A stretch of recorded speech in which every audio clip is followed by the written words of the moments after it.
Hey warriors, close your eyes for a moment. Breathe in. Let the world fall silent. No notification, no noise, no expectation. Just you and the sound of your own heartbeat. You've been carrying so much, the weight of your past, the scars of your mistakes, the exhaustion of trying to hold it all together. And somewhere along the way, you started to forget who you really are. You see, the world tries to convince you that your weakness defines you, that your pain is permanent, that your failures are final. But I want you to hear this clearly, they're not. There's a version of you buried underneath the doubt, underneath the fear, a version of you that refuses to be broken. That version, the real you, is waiting to rise again. You've been tested, you've been betrayed, you've been broken, but you're still here. And if you're still here, that means there's something inside you that cannot die. That's your spirit, that's your fire, that's your strength waiting to be reborn. Look around you, most people are running from themselves. They drown in distraction, they chase validation, they hide their weakness instead of destroying it, but not you. You're here because you've decided that the time for hiding is over. The time for weakness is over. It's time to rebuild, to strip away everything false until only truth remains. This is not just motivation. This is war, a silent, internal war between who you are and who you must become. And every second of your life, that battle rages. But the warriors who win are the ones who learn to fight within. They don't shout, they don't boast. They move in silence, disciplined, grounded, and dangerous. The Stoics knew this truth long before we did, that the greatest victory is not over others, but over the self. So today we begin. 7 Stoic laws, 7 truths forged through fire, 7 steps to destroy the weakness inside you and rebuild the real you. Because you were never meant to live small. You were never meant to live afraid. You were meant to rise. Now open your eyes. The journey begins. You've waited long enough. Now it's time to destroy your weakness. Every human being faces the same enemy, not out there, but in you. Weakness, it's not always loud. Sometimes it's a whisper, the voice that says, I'll do it tomorrow. Sometimes it's a feeling, the heaviness that stops you from starting. Sometimes it's a habit, scrolling, escaping, doubting, avoiding. And yet, weakness is not the end. It's the beginning. The Stoics understood that suffering is not punishment, it's training. Weakness isn't a curse, it's your invitation to rise. Every struggle you face is the universe asking you a question. How bad do you want to be free? Because freedom is not given. It's forged in silence and discipline and fire. Marcus Aurelius wrote, "You have power over your mind, not outside events. Realize this and you will find strength." Think about that. The world cannot break you.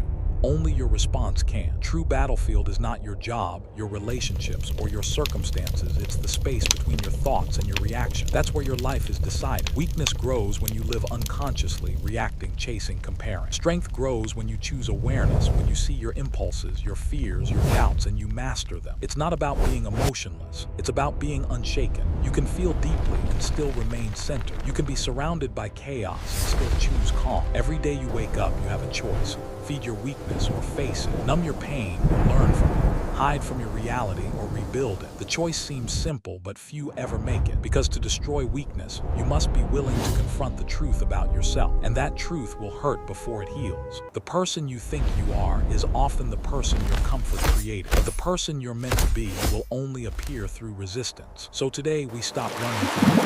We stop complaining. We stop waiting for an easier life. Instead, we build a stronger mind. Because weakness doesn't die through avoidance. It dies through exposure, through honesty, through repetition, through choosing growth when it's uncomfortable. That is the premise of your new life. Not one built on comfort, but on control. Not one built on motivation, but on mastery. You will not escape your weakness by denying it. You will destroy it by facing it, understanding it, and transforming it into strength. This is the foundation. The point of no return. Because from here on, every thought, every breath, every moment will become part of your rebuilding. And now, to rebuild yourself, you must understand the laws that shape strength, the ancient Stoic truths that have guided warriors, philosophers, and survivors for centuries. Let's go deeper. The ancient Stoics lived in chaos just like we do. Wars, plagues, betrayal, power, loss.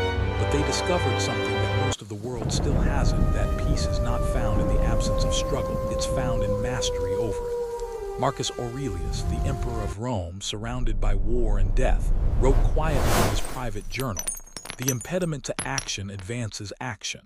What stands in the way becomes the way." In those words, he revealed the formula for strength. Every obstacle you face is not your enemy, it's your instructor. Every failure, every heartbreak, every setback is your forge. Seneca said, "Difficulties strengthen the mind as labor does the body." Think about that. No one builds muscle by resting forever. You build by resistance, by tension, by pressure. The same is true for your mind. When life becomes hard, when people leave, when plans collapse, your weakness whispers, "Why me?" But your higher self answers, "Train me." This is the foundation of Stoicism, the understanding that you cannot control life, but you can always control your mind, control your perception, control your response, control your effort. That's it, and that's everything. Epictetus, once a slave, became one of the greatest Stoic teachers in history. He said, "It's not what happens to you, but how you react to it that matters." He didn't say life would be fair. He didn't say people would be kind. He said your power lies in your response. That is your freedom, the only freedom that can never be taken. Now, let's bring this ancient wisdom into modern reality. Neuroscience tells us something incredible. Your brain is not fixed. It's plastic. It rewires itself based on repetition, emotion, and focus. This is called neuroplasticity. Every thought you repeat becomes easier to think again.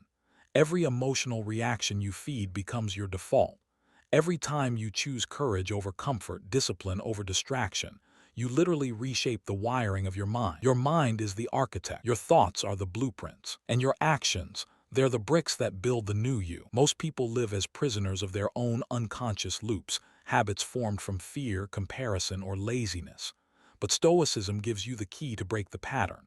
It tells you, become aware, watch your thoughts, interrupt them, reframe them. You are not your anger, you are not your anxiety, you are not your mistakes. You are the one observing them, the silent witness behind the storm. This is where control begins, not by dominating others, but by mastering the battlefield within. The modern world glorifies noise, emotion, and speed, but the Stoic world values silence, reason, and stillness. Because only in stillness do you see the truth? And the truth is, your weakness is not permanent. It's a shadow cast by the old version of you. And the moment you choose awareness, that shadow begins to fade. So the first law of rebuilding is simple: reclaim control of your mind. When a negative thought arises, pause, observe it, detach from it. Then ask, does this serve me? If it doesn't, release it, replace it, reframe it. This is not denial, this is discipline. This is the process of reprogramming your life. It's slow, it's uncomfortable, it's powerful. Viktor Frankl, who survived the horrors of the concentration camps, wrote, "Between stimulus and response there is a space. In that space is our power to choose our response. In our response lies our growth and our freedom." That space, that single moment between impulse and reaction, is where your new life begins. That's the essence of Stoicism. Not to suppress emotion, but to channel it. Not to avoid pain, but to give it purpose. Not to control the world, but to master the world within. So remember this: you are both the sculptor and the stone. Life will strike you, shape you, test you, but through each strike your form is revealed. The real you emerges not when everything goes right, but when you stand firm when everything goes wrong. That's the foundation. That's how you begin to destroy weakness, not by wishing for an easier life, but by choosing to be stronger than your circumstances. And now we enter the emotional journey, where philosophy meets fire, where wisdom becomes experience, where you face yourself and rebuild. You wake up one morning and something feels off. It's that heaviness again. You stare at the ceiling and the thoughts start to circle. I'm tired. I'm behind. I don't know if I can do this anymore. You move through your day, but your soul feels numb. You scroll through faces that look happy. You watch people who seem certain. And you start to believe the lie that you're broken, that you're behind, that you're not enough. But hear me clearly, you are not behind. You are becoming. Growth never feels good while it's happening. It feels like confusion. It feels like loss.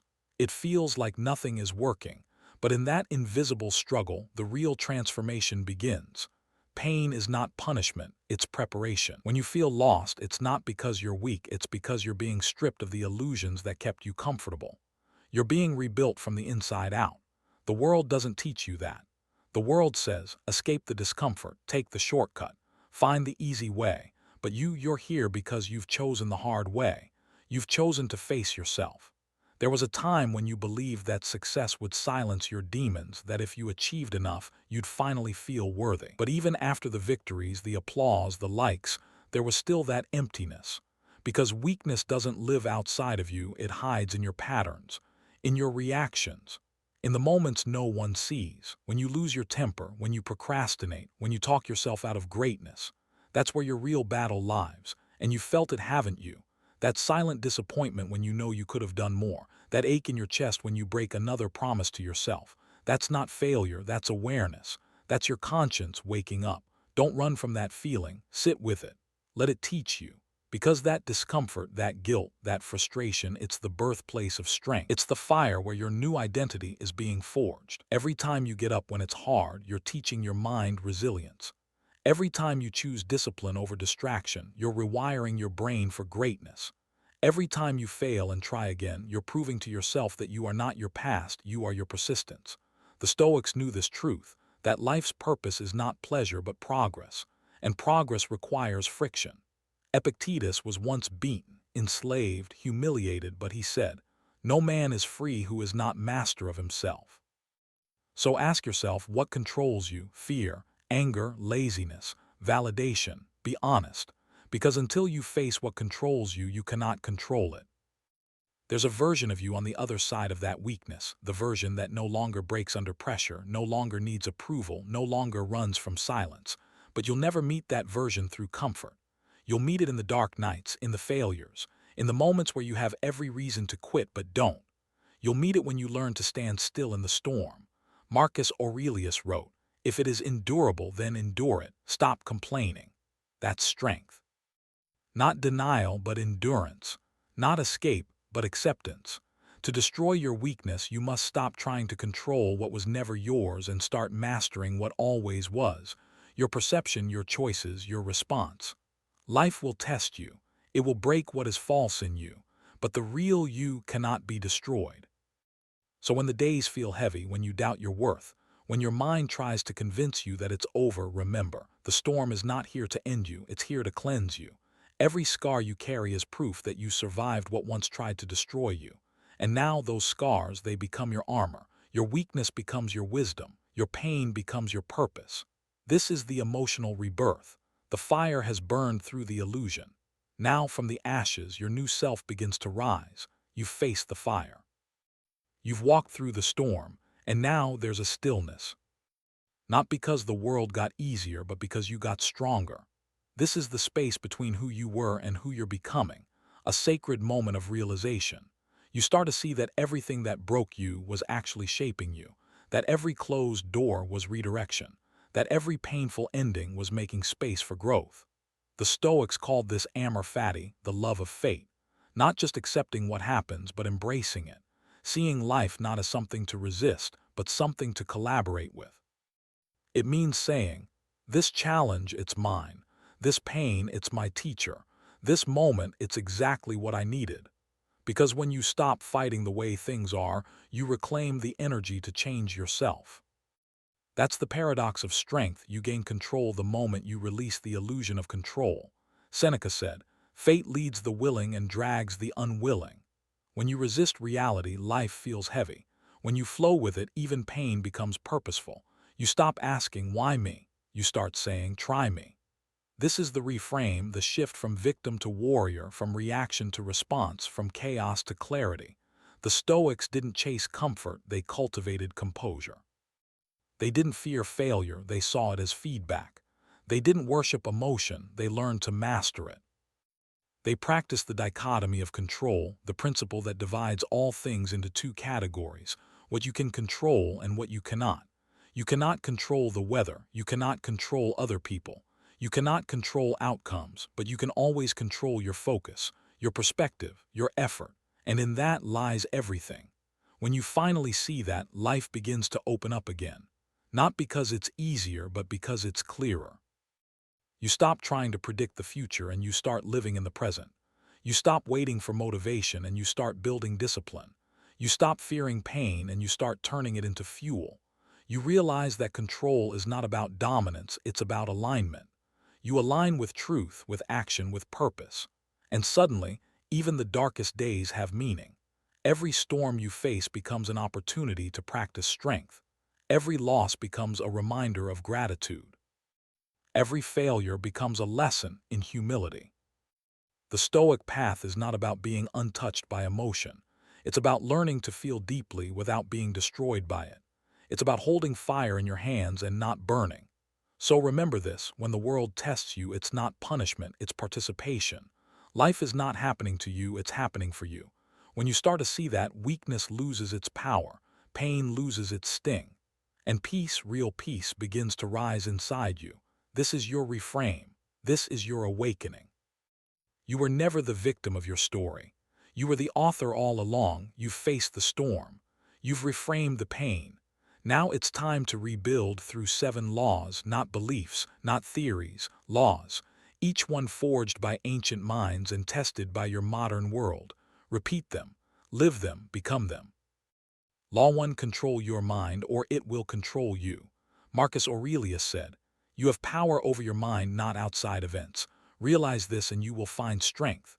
You can't stop the thoughts that enter your mind, but you can choose which ones to feed. When fear whispers, don't argue, observe. When anger rises, don't react, breathe. When doubt speaks, don't surrender, refocus.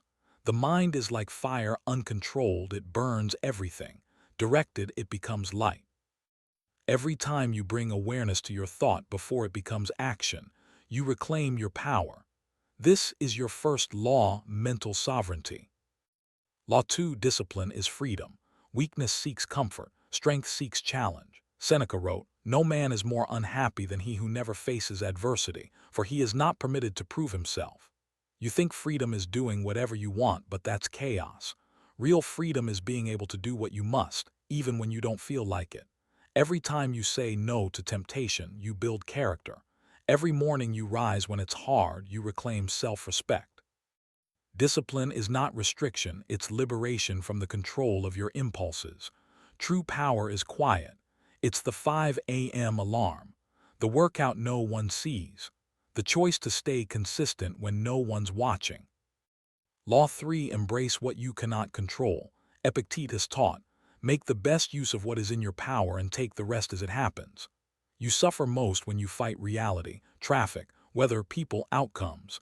You lose peace not because of what happens, but because you demand that it shouldn't. The wise do not waste energy on what they cannot command. They focus on response. They accept. They adapt. They act. Weakness resists. Strength flows. When you surrender to what is, not in defeat but in awareness, you become untouchable. That's Stoic serenity. That's Law 3. Law 4: turn obstacles into fuel. The obstacle is the way. Marcus Aurelius. Every problem carries within it the seed of power. Every obstacle hides an opportunity. When things fall apart, ask, what can this teach me? When you fail, ask, what strength can I extract from this? Weak minds crumble under pressure. Strong minds use it to rise. Every rejection is redirection. Every loss builds resilience. Every setback becomes a spark. There is no wasted pain unless you refuse to learn.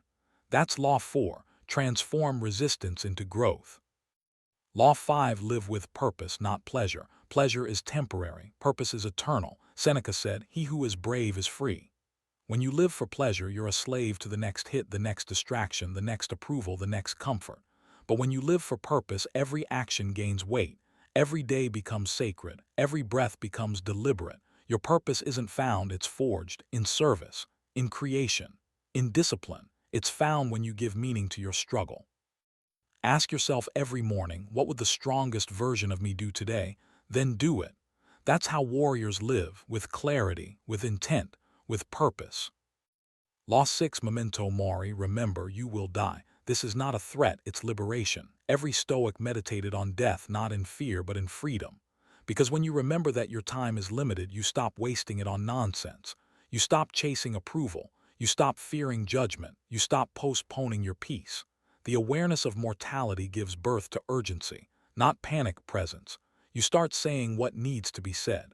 You start doing what must be done. You start living. Because tomorrow is not promised. So live today fully, fiercely, consciously. That's Law 6: memento mori. Law 7: amorfati, love your fate.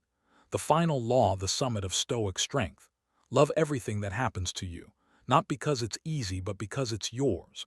When you can look at pain, betrayal, loss, and still whisper, "This too is part of my path," you become invincible. No event can defeat the one who has made peace with destiny. Amor fati is not resignation, it's transcendence. It's the realization that life is not happening against you, it's happening for you. So breathe. Accept, smile at the chaos, and say, thank you. Every challenge is sacred, every moment perfect, every weakness an invitation to rise. That's Law 7 and the heart of Stoicism itself. These are the 7 laws. Write them, repeat them, live them. Because knowledge means nothing without embodiment, and philosophy means nothing without action. Now we bring it all together where repetition becomes rewiring and thought becomes transformation. So you've faced your weakness. You've learned the 7 laws. Now comes the hardest part, integration. Because truth means nothing if it doesn't transform how you live. Knowing the path is one thing. Walking it every day, that's where power lives. Every habit, every thought, every reaction is a program in your mind. A neural circuit built from years of repetition. Weakness isn't just an idea, it's wiring. So you can't destroy it with words alone, you have to rewrite it through action. Every time you act with discipline when you want comfort, you rewire the brain towards strength. Every time you pause before anger, you train emotional control. Every time you keep a promise to yourself, you teach your mind, I am reliable, I am in control. Consistency creates identity. Action reshapes the architecture of the mind. This is how Stoicism becomes neuroscience, philosophy turned into circuitry. You're not trying to become strong. You're training your brain to be strength itself. Every morning, silence. Before the world wakes, remind yourself, I control my mind, I accept what comes, I move with purpose. Write your thoughts, reflect on your emotions. Observe your patterns like a scientist studying his own mind. Then act deliberately, not to impress, not to prove, but to align your actions with your values. At night, review your day. Marcus Aurelius did this every evening, asking, where did I fall short? Where did I rise? That's not self-criticism, that's refinement, a warrior sharpening his blade. The Stoic day begins with awareness, unfolds with action, and ends with reflection. That's how mastery is built. And it will. You'll face people who mock your calm. You'll face days when motivation dies. Moments when emotion overpowers logic. That's when the laws must live not as quotes but as reflexes. When someone disrespects you, remember, control your mind. When comfort tempts you, remember, discipline is freedom. When chaos erupts, remember, embrace what you cannot control. Each trial is a test, and each test is a teacher. The goal is not to act stoic. The goal is to become stoic naturally, effortlessly, until calm becomes your default, until discomfort becomes your ally, until purpose becomes your peace. And one day you'll look in the mirror and see it, not perfection, but transformation. The eyes that once looked for validation now hold certainty. The voice that once trembled with fear now speaks with calm conviction. The weakness that once controlled you now serves you, because you didn't escape your demons. You trained them. You turned them into discipline. You turned them into your edge. This is the integration, not a destination, a daily becoming. Every breath a chance to begin again. Every failure a doorway to growth. Every dawn a silent reminder you were born to rebuild. Hey warriors, stop for a moment, take a breath. You've walked through every shadow, every storm inside your own mind. You've confronted the noise, the weakness, the fear that once ruled you. And now what remains is silence. Not the silence of defeat, but the silence of mastery. The silence of someone who no longer needs to prove anything because they are. You've learned that strength isn't about domination, it's about direction. It's not about shouting, it's about stillness. It's not about what you control, it's about what you choose to release.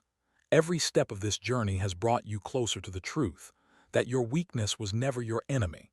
It was the invitation to rise. Pain was never punishment. It was initiation into discipline, awareness, and power. You are not who you were. You've shed the layers of doubt, the illusions of control, the hunger for validation. You've replaced them with presence, courage, and peace. From this moment on, you don't chase peace. You embody it. You don't run from fear. You face it. You don't resist change. You become it. Because the real power was never in the world around you. It was always in the world within you. The storms will still come. People will still misunderstand. Life will still test your composure. But you will not be moved. Because you know the truth now, you are the architect of your mind. You decide what thoughts take root. You decide what emotions grow. You decide what kind of soul you build moment by moment, choice by choice. So when the world tries to shake you, return here, to this stillness, to this clarity, to this truth. You've destroyed your weakness not by fighting it, but by understanding it. You've rebuilt the real you from the inside out. Now live like it. Walk with quiet strength. Speak with calm certainty. Love with discipline. And rise again and again with purpose in your eyes, because this is not the end. It's the beginning of your true life. I am the architect of my mind.